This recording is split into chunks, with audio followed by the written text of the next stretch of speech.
Hello दोस्तों, नमस्ते, प्रणाम, राम राम, हर हर महादेव। दोस्तों, हमारे यूट्यूब चैनल में आप सबका स्वागत है। दोस्तों, आज हम आप सबको बहुत ही प्यारा कजरी गीत सुनाने जा रहे हैं। सुनिए और कमेंट में बताइए कैसा लगा। फुल आवाज़ करके सुनिएगा तभी आपको आनंद आएगा। बहुत ही प्यारा कजरी गीत है, एक बार ज़रूर सुनिए। अपना प्यार दुलार आशीर्वाद बनाए रखिए, अपना सपोर्ट हमें भी दीजिए आप लोग।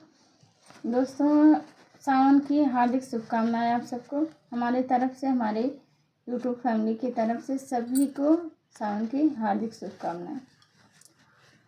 ससुरु बेजल डोली कारवा उपरा लाल रवाना। ससुरु बेजल डोली कारवा उपरा लाल रवाना। फेरी देऊ मैया डोली कारवा मनैया रवाना। फेरी देऊ मैया डोली कारवा मैयर में खेलब कजरियाना।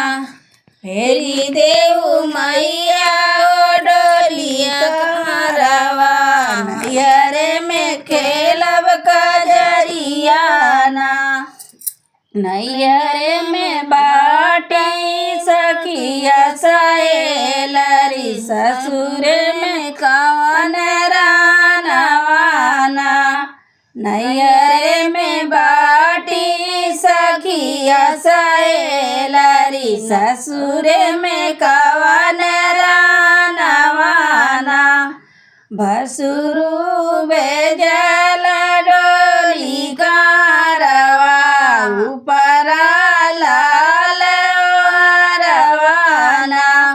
भसुरु बेजल डोली कारवा उपरा लाल रवाना। फेरी देऊ चाची डोली कारवा हम नैया रवाना। फेरी देऊ चाची डोली कारवा हम नैया रवाना। नैयर में बाटी सखिया सहेलरी सब मिली गलब झूलनवाना। नैयर में बाटी सखिया सहेलरी सब मिली गायब कजरियाना।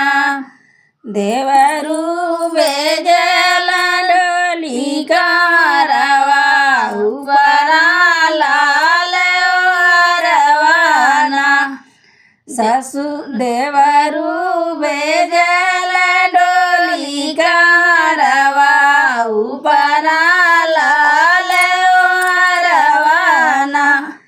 फेरी देऊ बाबी डोली कारवा उपरा लाल रवाना। फेरी देऊ बाबी डोली कारवा उपरा लाल रवाना। नैयर में बाट यार मिलनवा ससुर में कवन रानवाना। नैयर में बाट यार मिलनवा ससुर में कवन रानवाना।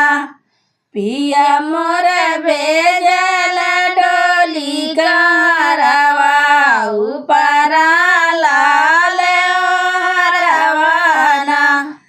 पिया मोर बेजल डोली कारवा उपरा लाल रवाना। रोकिले मैया डोली कारवा हम ससुरवा जाइबना। रोकी ले मैया ओ डोली करावा हम ससुरवा जइबना ससुर में सासु मोर करिया दुलरवा ससुर में सासु मोर करिया दुलरवा नैयरे में मैया आदरवा ना नैयरे में